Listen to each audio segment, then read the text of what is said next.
This is the this is the this is the this is the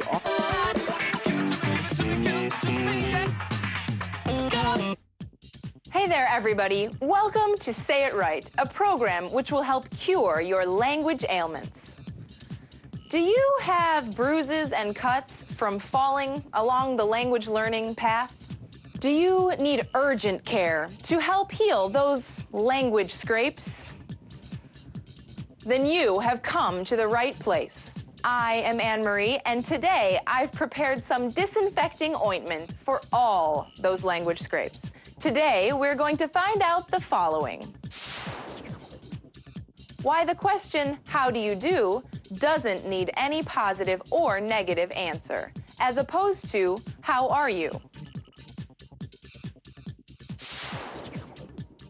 How not being a couch potato will make your English learning a piece of cake and ensure you'll never eat crow. Why Americans trust a shy rodent more than a serious weather forecast and ask him for an advice at the end of winter. Listen carefully and your language will heal immediately. My remedies have been made just for you. Let's take a pill of knowledge. If you slip and fall, you might break a bone. When your language slips, it makes its meaning broken and unclear. Don't fret. Your language nurse is here today just for you to heal your language fractures. The first thing I will do is examine the fracture. Relax. It won't hurt a bit. Our specimen for today, how do you do?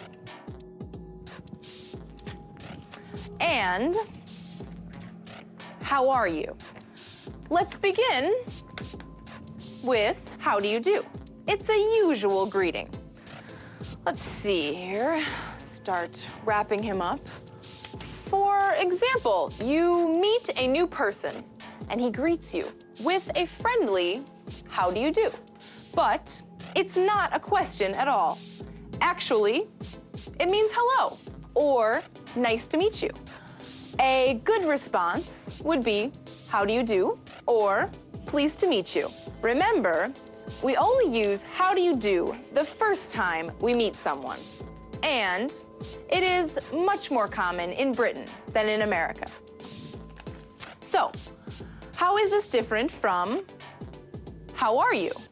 How are you is a question.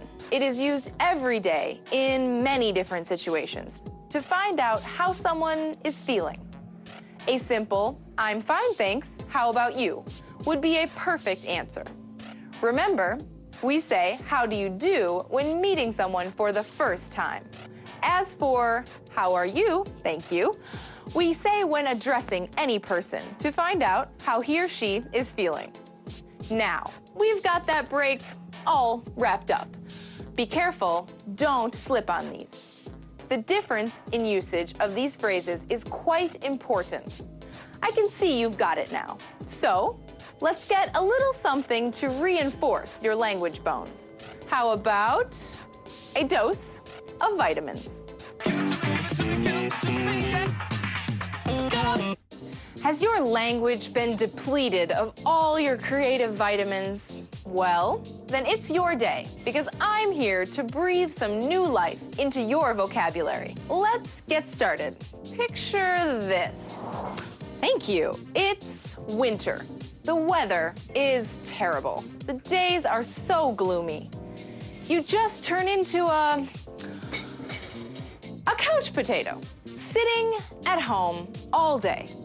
To be a couch potato has nothing to do with food. It actually means you are lazy and sit at home doing nothing. Ah, thank you. So, you are watching TV, and you see a commercial for a computer program that is supposed to make studying English, what do we call it? Perfect. A piece of cake. Thus, a piece of cake means that something is very simple to do. Great. Delicious piece of cake. You order the program and brag to all your friends that your English will be much better than theirs in no time.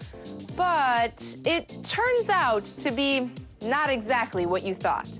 And the worst thing of all, worst, very worst, is that you have to, how terrible, eat crow. It means to tell somebody that you were wrong. As you probably guessed, to eat crow means to admit that you were wrong about something. Oh, how terrible. Oh. So, don't be a couch potato. Travel, socialize, and then English learning will be a piece of cake. I will do my best so that you don't make any mistakes, and you will never, ever have to eat crow in the future. How was that? I know that was a big dose of language vitamins, but I can tell that you are already looking healthier.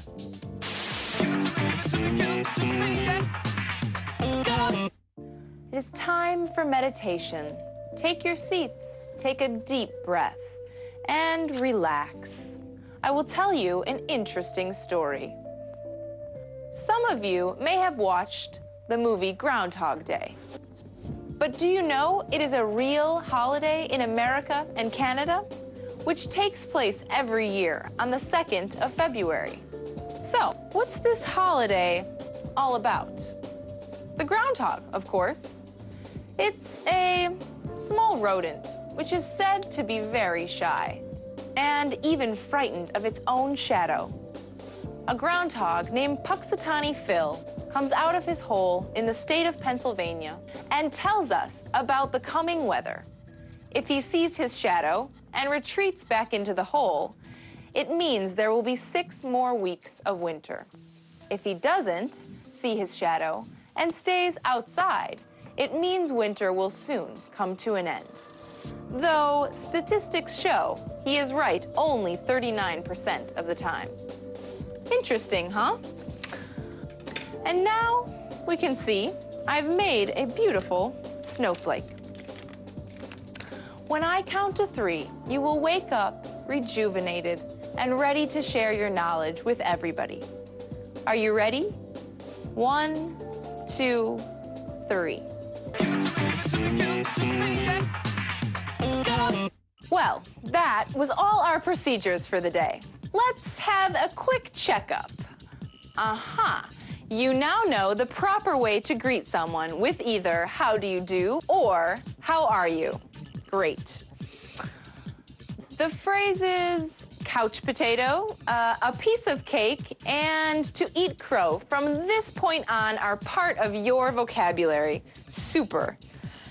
And I see you found out what this strange but famous Groundhog's Day is all about. Excellent.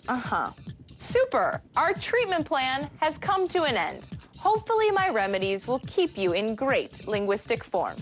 Don't forget, my medicines are emergency language care, not wonder drugs. It was Anne-Marie, your language nurse, and you watched Say It Right. I am Anne-Marie, and I am here to help you. It is a real American do, but it's not even a question. Как ужасно. Now we've got that break all wrapped up. Что?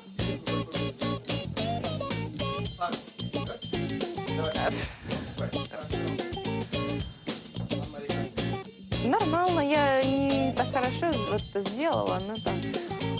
Спасибо, хорошо. Женечка, что у нас пишут? У меня...